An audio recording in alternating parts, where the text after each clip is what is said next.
Thank you. Hello and most welcome to 1929 of the H series. We will today continue with Wittgenstein's Philosophical Investigations by Paul Feyerabend.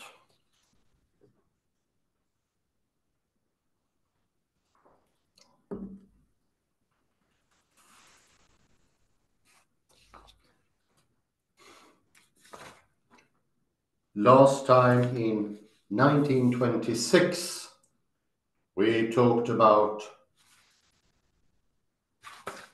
how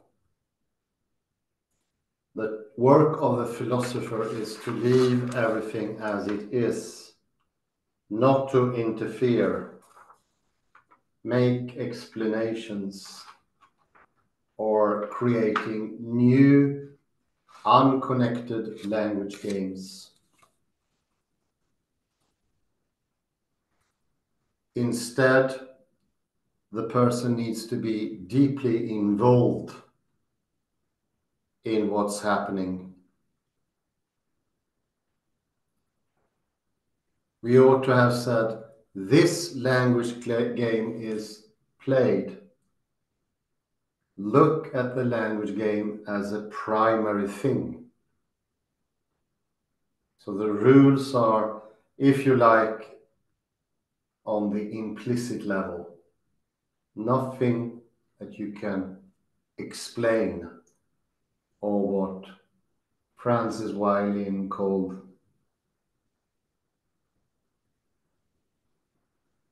explicit rules. And here we have the word proto-phenomenon. That is where we ought to have said, this language game is played. Indeed. Proto-phenomenon, this is what it is about.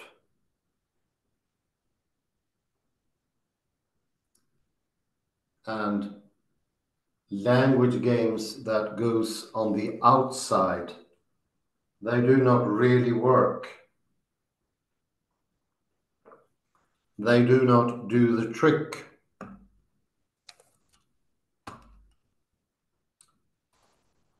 They lack involvement. They are not exactly in on it.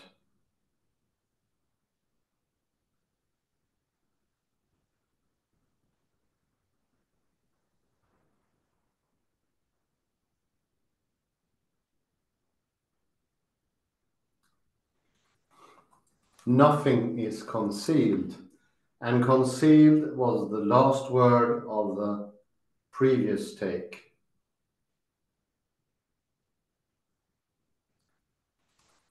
But the situation is not quite as simple as that.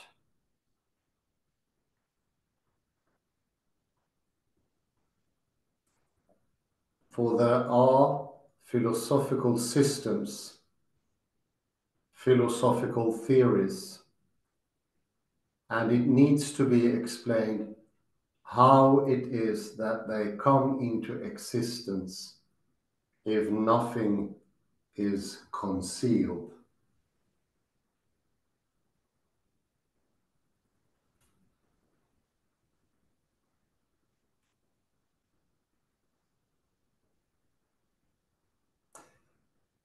In describing how philosophical theories come into being,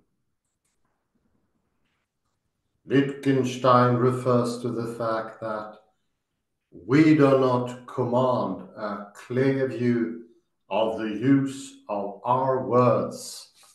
How true. That should be inscribed.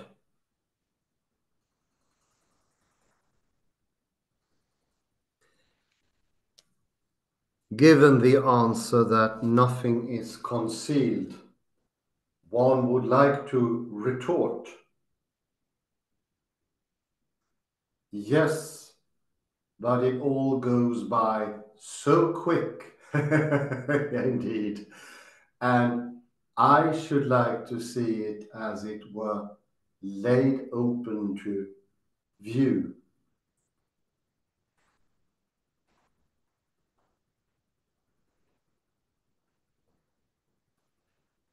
On the other hand, we remain unconscious of the prodigious diversity of all the everyday language games, because the clothing of our language makes everything alike.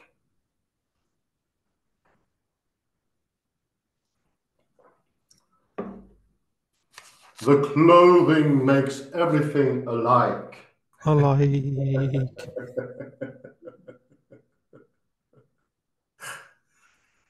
What confuses us is the uniform appearance of words when we hear them spoken or meet them in script and print.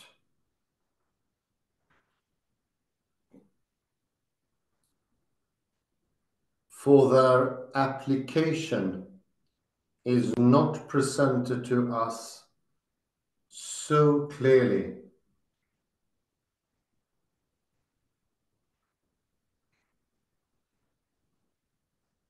Take the following example. The sentence Washington is a city and 2 is an even number are of similar structure.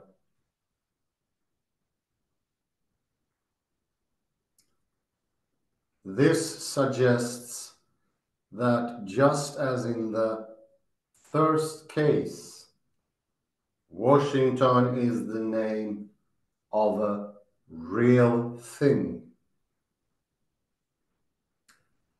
2 is the name of a more abstract object, notwithstanding the fact that the uses of the 2 signs are absolutely unlike.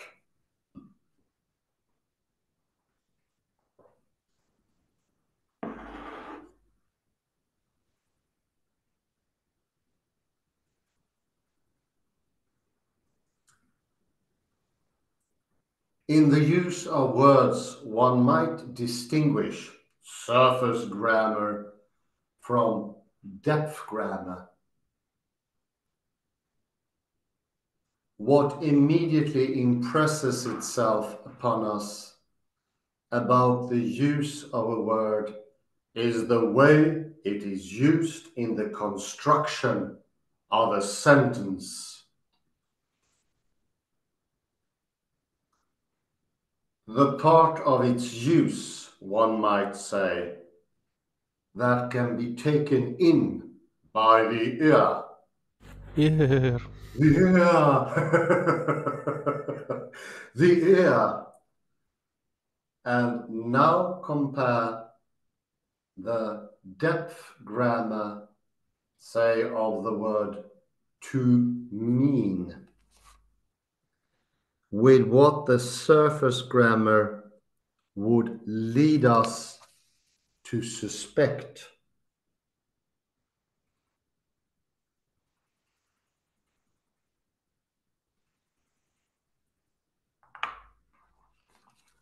No wonder that we find it difficult to know our way about.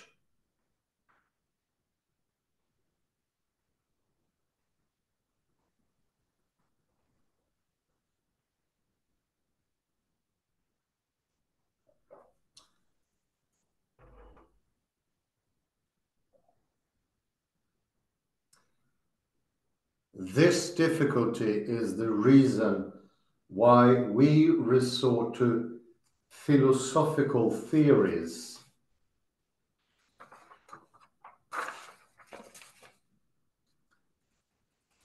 why we invent theories of meaning.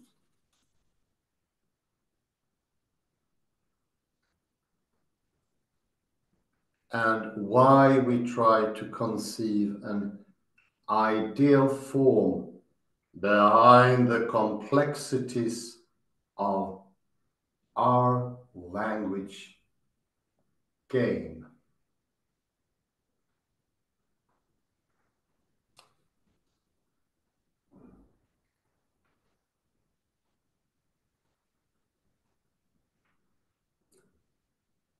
But it is clear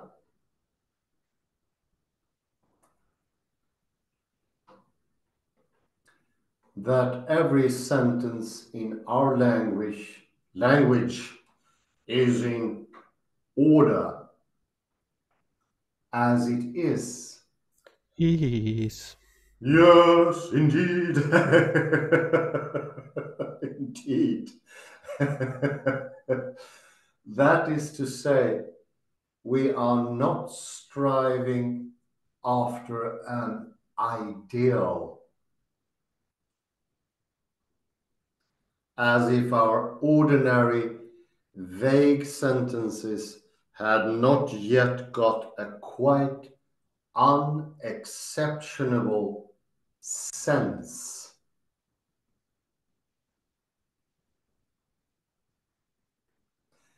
There must be perfect order even in the vaguest sentence.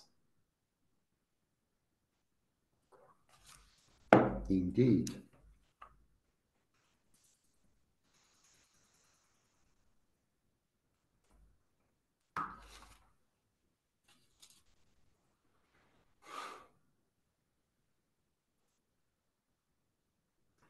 It should also be clear that the philosophy of logic speaks of sentences and words in exactly the same sense in which we speak of them in ordinary life.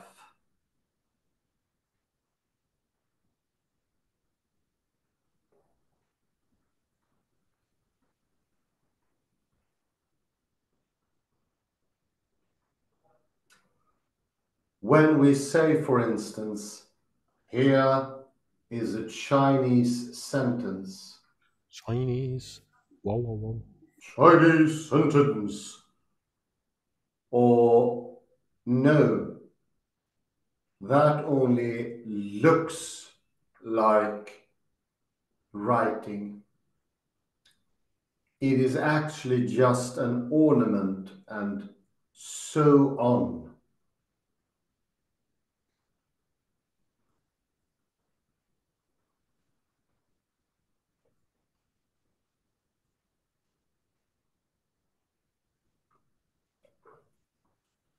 Thus, the proper task of philosophy will be to unmask philosophical theories, to bring words back from the metaphysical to their everyday use,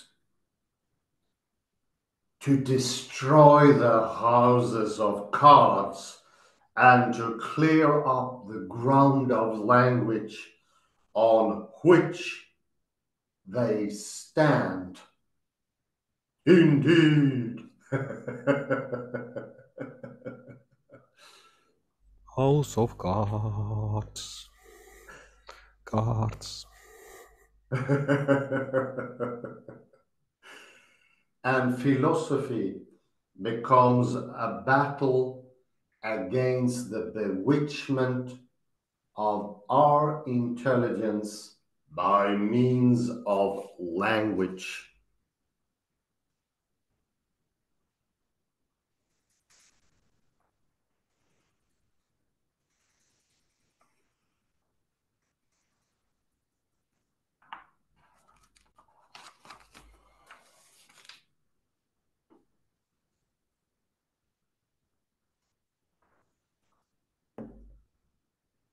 This battle is carried through by assembling reminders for a particular purpose.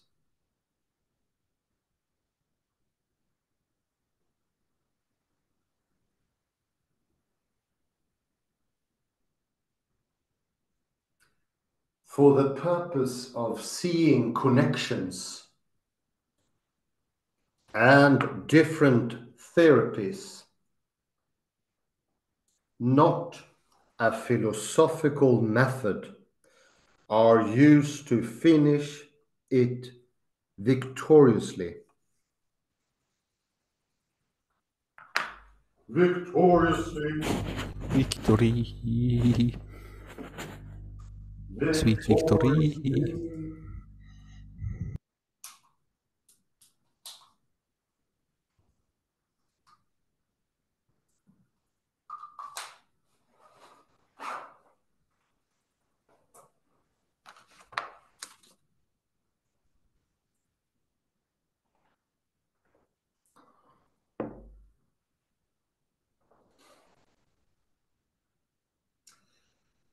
But in these therapies, the statement of T.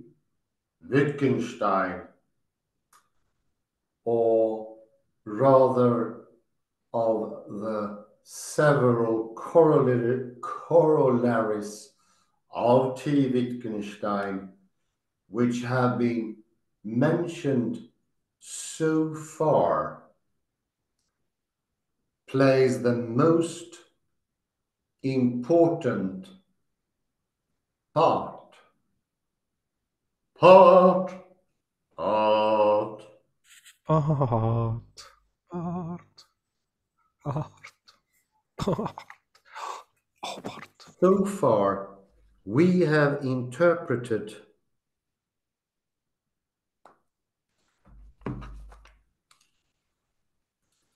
the statement of T as the exposition of a new instrumentalist, nominalist, or whatever you like to call it, theory of meaning.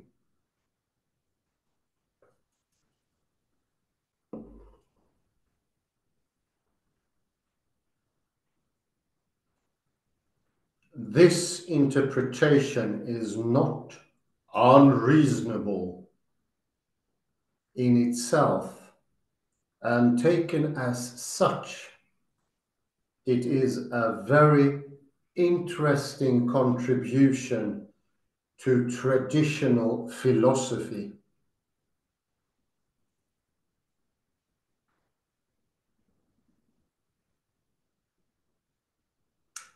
Actually,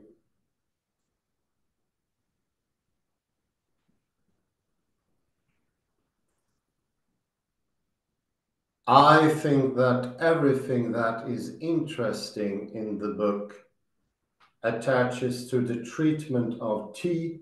Wittgenstein in this way.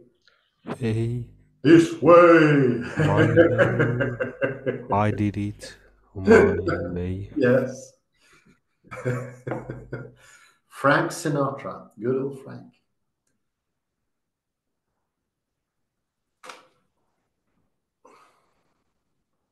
But this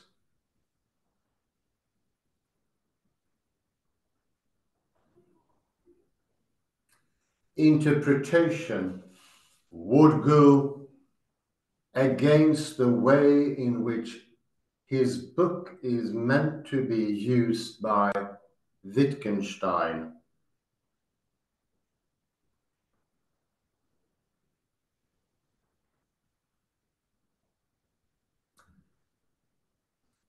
That may be seen from the following considerations.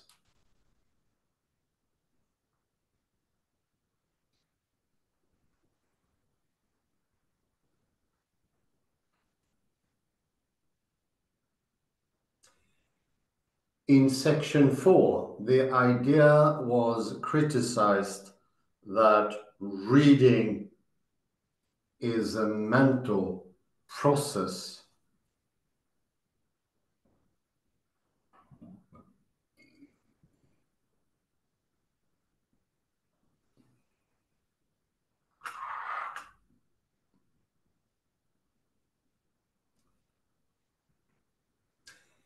If we stick to T. Wittgenstein and interpret it as a theory, we cannot understand why the discussion in section 4 should be a criticism. Criticism. Criticism. Criticism, indeed.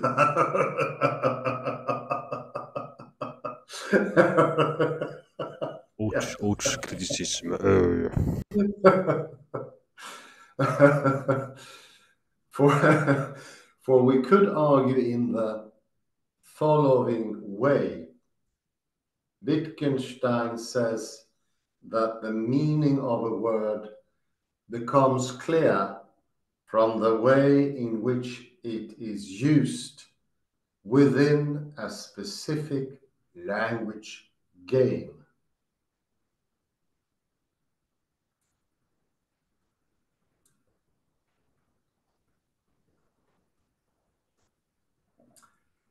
Let us therefore look at the language game which contains both of the expressions reading and mental process, and in which the sentence occurs, reading is a mental process.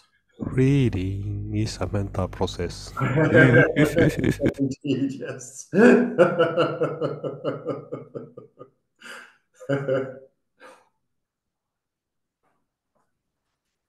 Wittgenstein's presentation. So, one would be inclined to say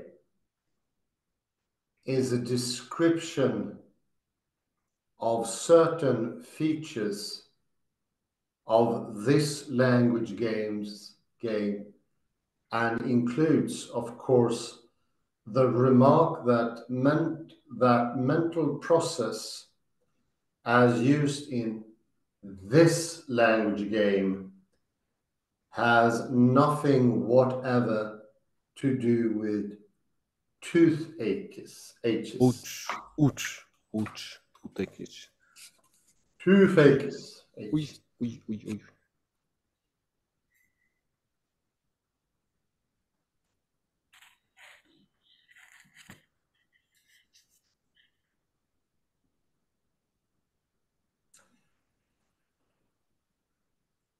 But that is not the right account of what Wittgenstein does.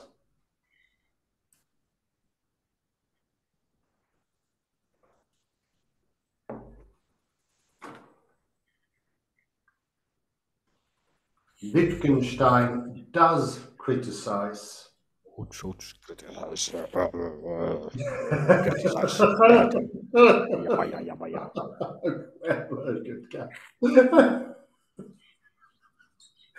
But his criticism is of a particular kind. Kind. Kind. Indeed. It is not the kind of criticism which is directed, for instance, against a wrong mathematical calculation. Hmm.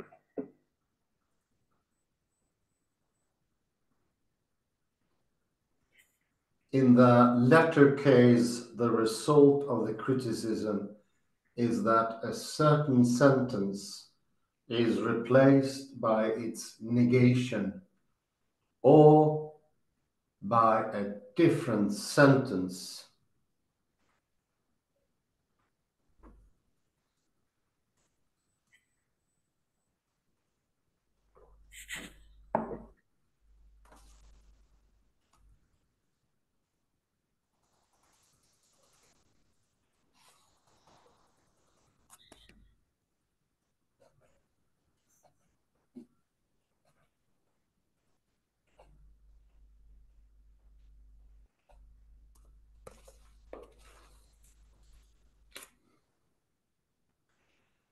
But Wittgenstein does not want his reader to discover that reading is not a mental process. How good indeed! Not a mental process. Oh no. Oh no. For if mental process is used in a metaphysical way, in reading is a mental process. It is used just as metaphysically in reading is not a mental process indeed.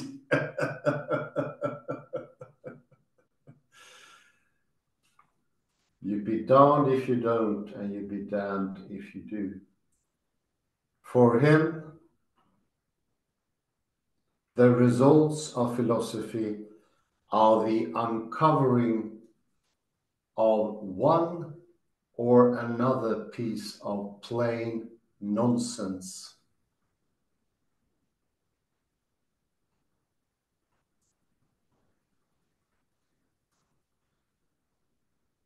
And of the bumps that the understanding has got by running its head against the limits of language.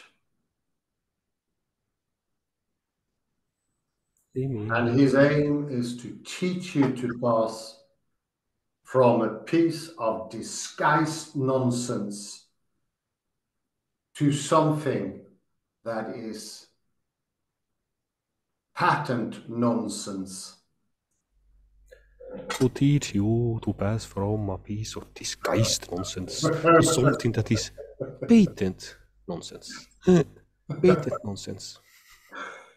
And in this way to clear up the ground of language. Hallelujah.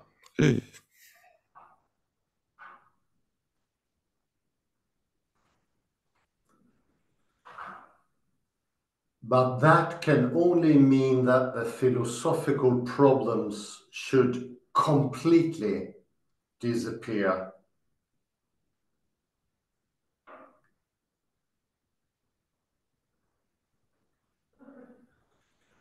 For if the aim has been reached,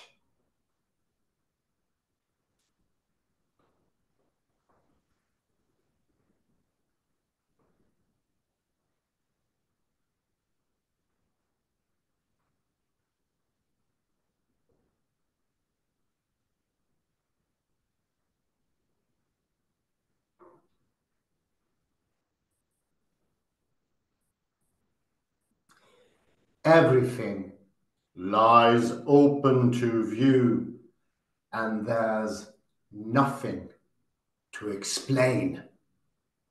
To explain. Explain.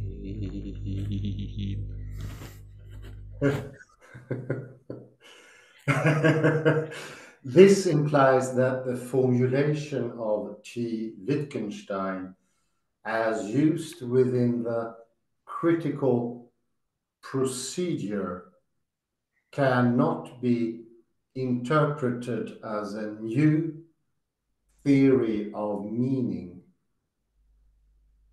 for it is applied with the intention of making the language games, for instance, that with reading, lie open to view.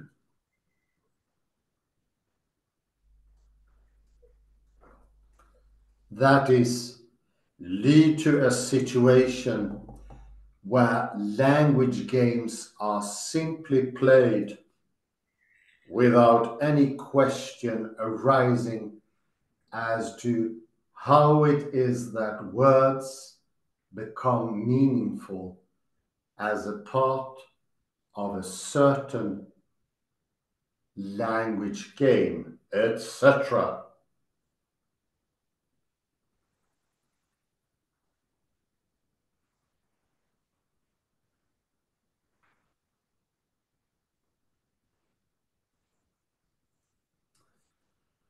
That being so, the formulation of T. Wittgenstein loses its function as soon as complete clarity has been arrived at.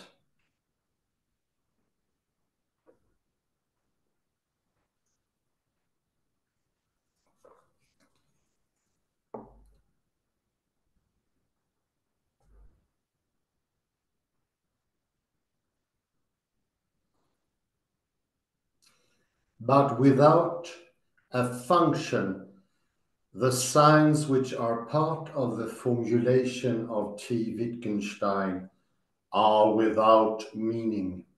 Without meaning.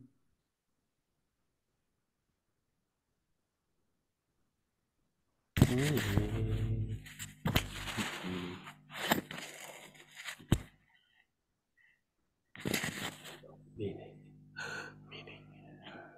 Meaning. Meaning. Sweet meaning.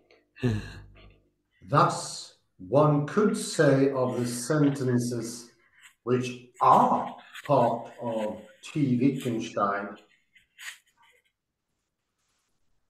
these sentences are elucidatory in this way: he who understands me finally recognizes them as senseless.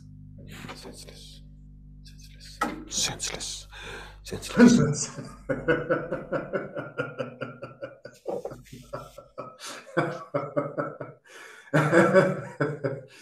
He must, so to speak, throw away the ladder after he has climbed up on it. Oh no.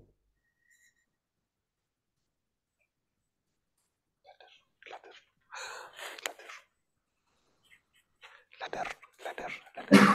Trova di ladder. He must surmount these sentences.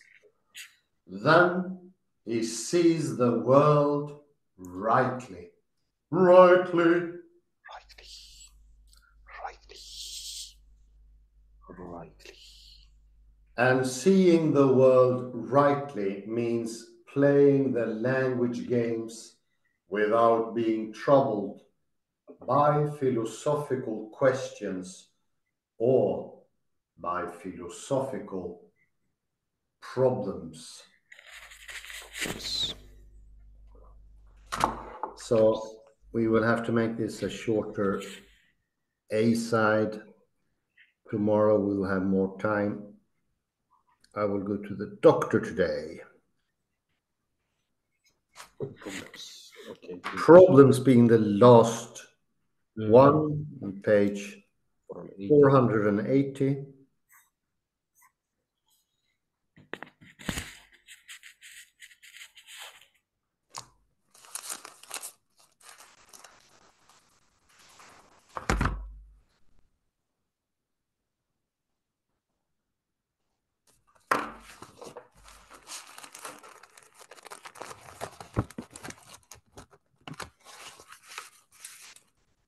I would say this last read is a lot of concluding remarks about the aim for Wittgenstein. And in the next, I will be able possibly to sum up the whole article, which covers pretty neatly the private language argument, the idea of us having senses or sensations of an outer world, and so on.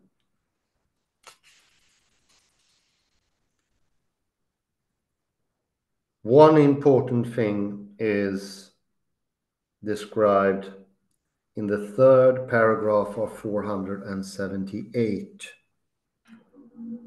And this is a cite from 122. So you can look for 122 up above.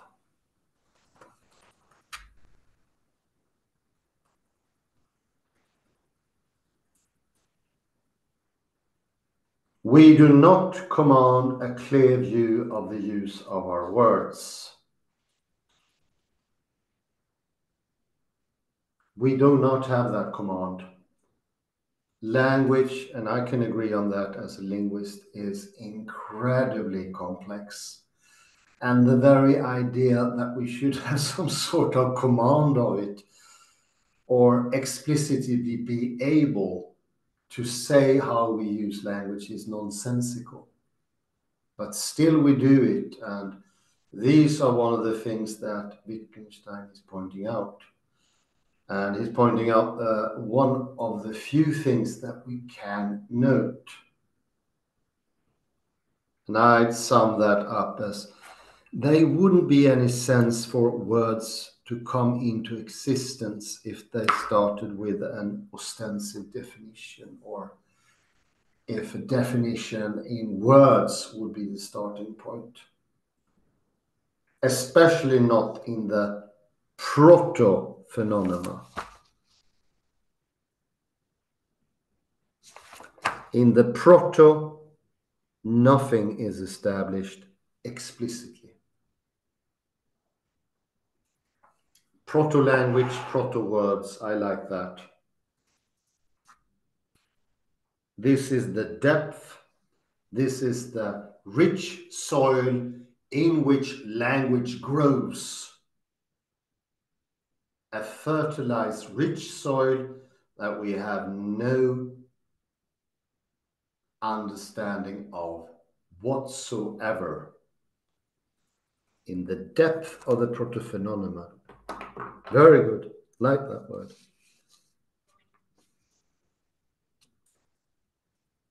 If you go further down, there's another quote, 661. Well, it's already there. It's there. No need to move. And now compare the depth grammar, say, of the word to mean with what the surface grammar would lead us to suspect. No wonder that we find it difficult to know our way about. And this is a mistake I made myself, and I think all of us will be making until Wittgenstein. It's the belief that you can apply the word mean, sense, intention to all words. So you can say that what does that word mean is a good question. It's a trick on the surface of the grammar. I think everyone, without thinking more deeply, as Wittgenstein invites us to do, would accept that. But looking more careful, we can no longer accept it. Mean doesn't have a special prioritized way of being. That means it can be applied to every word in the way that St. Augustine said that an ostensive definition could at least cover all objects. No, why would the language work that way? It doesn't make any sense whatsoever. If we go to the next page, 479. And I really like this. It's the fifth line, it's from PI 98. There must be perfect order even in the vaguest sentence. And I just experienced this. I talked to a fellow upstairs from here, and I was complaining of the cold. And he said, it is very cold in Gothenburg because it's so damp. It's so darn damp. And I said, might you be from the north? And he replied with it's completely vague, but it says it all more clear than anything else. Only a northerner would use that weird, sorry to say weird, unusual then. And of course, he made it intentionally at that position. It's a resounding, well, you can't define what it is. It speaks itself and cannot be translated to mean yes. I think that is a good illustration. It's the perfect order. Any try out of translating or explaining will make it more obscure. It will add to vagueness.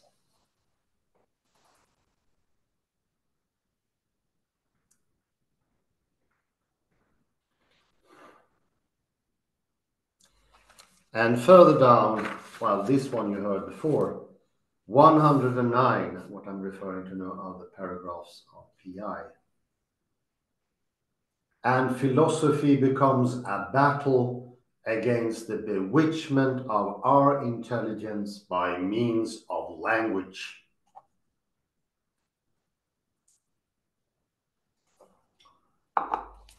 So the problems stem from intelligence.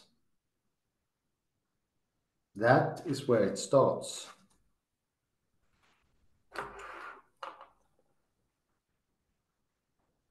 Intelligence makes the whole thing worse.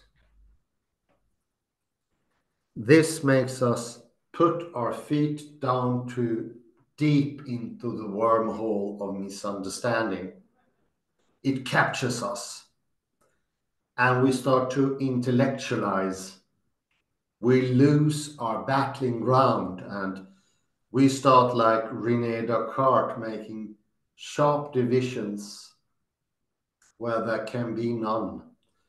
And we think that we can invent a meta-language where everything becomes clearer than in normal parlance.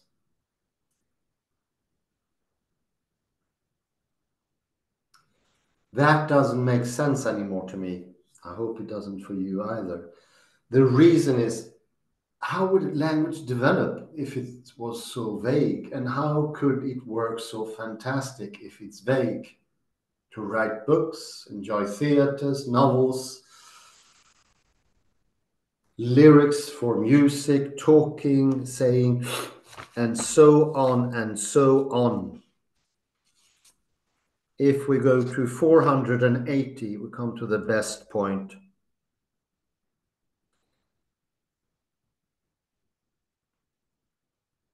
Why we cannot negate mental reading process.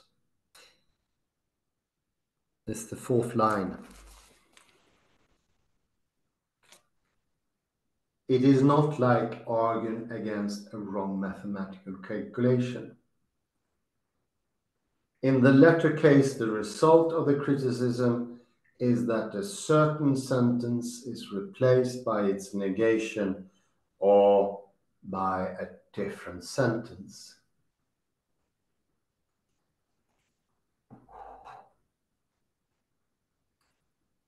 But Wittgenstein does not want his reader to discover that reading is not a mental process. For if mental process is used in a metaphysical way, in reading is a mental process, it is used just as metaphysically in reading is not a mental process. That should be engraved, gilded in gold, and put on every stele in the world. It should be in every book. We do not solve the problem by making it even more metaphorical, metaphysical. Well, we're short of time. Kalle, please come in here. Thank you, Hans. Let's go to 478. 478. So this it's not always clear if Wittgenstein himself agrees with something like this. I think he says one might distinguish.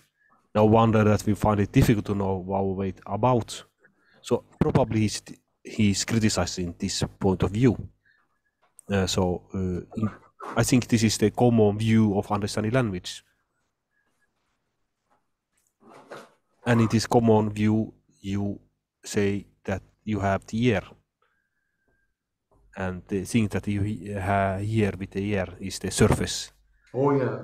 Supposedly, and then there is the real depth meaning.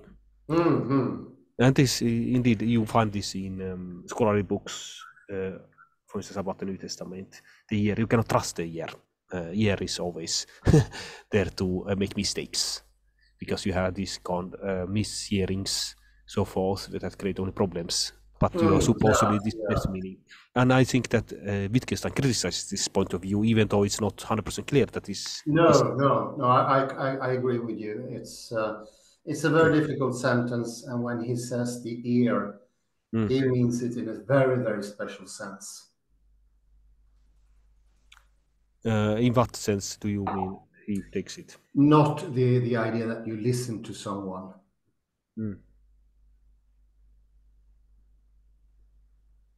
Rather in the idea that a conventional way of understanding something. I think that the ear is the best example of superposition in quantum physics. Oh yeah, because it gives you several possibilities. Like the word homonyms are a good example. You have superposition there. Oh yeah. Yeah, indeed. Yeah, you do. But instead it is ear, you have ear, hear, hearing, and you got earring as well. So there's loads of possibilities there. Yeah, definitely. paradoxically enough, the word I is our homonym. Sorry, what word did you say? I. I, yes. It's both a pronoun and, of course, the thing that we see with. Yeah, it's also a good one. And I used, you could say that you have the superposition with ears, because ear creates several possibilities. But then the eye actually makes the superposition collapse when you see the thing actually in front of you. Yeah. Not always, but this is the... No. As you say, some instances, the eye will make the superposition to disappear. I think we had this with Derrida, the voice of a friend. Do you remember that one? Absolutely, yes. It's a great one. And to name it or to say it's the voice of the friend would take away the glory, the superposition, the fractality of it.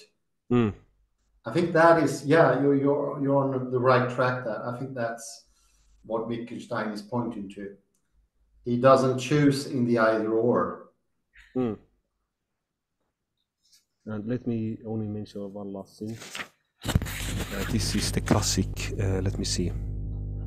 Yes, this is from directly from Philosophical Investigations. So this is the key sentence. I'm now jumping to philosophy as a struggle against the bevisement of our understanding by the resource of our language. So this is from Philosophy Investigations, paragraph 109. But the thing is that you can understand this in two ways. So you can actually, the German allows you to put this by the resource of our language. Also here, one old translation says by means of language. So I say philosophy is a struggle by means of language, as a struggle against bewitchment of understanding. Yeah, sure. Yeah, why not? Yeah. Let me see. In German, it's the philosophy is ein Kampf gegen die Verhexung unseres Verstandes. Yes, which verhexad in Swedish. Verhexung unseres Verstandes. This is actually a spelling error here. Verstandes durch die Mittel unserer Sprache. So you could say durch die Mittel unserer Sprache. You can also place it actually here because it's ambiguous. The meaning. That is the question. Main question is language the problem, or is it the means? It's both, maybe. Absolutely, that's my point. I'm very sorry, Kalle and Mirja. Yes, let's. I'm off to some place here. We will continue tomorrow and have some good news about tomorrow as well. Thank you, everyone, for listening in. There will be a greater summary in the next B thing, and we go deeper into this. Thank you very much for your comments. Have a pleasant morning, day, afternoon, wherever you are. Bye-bye.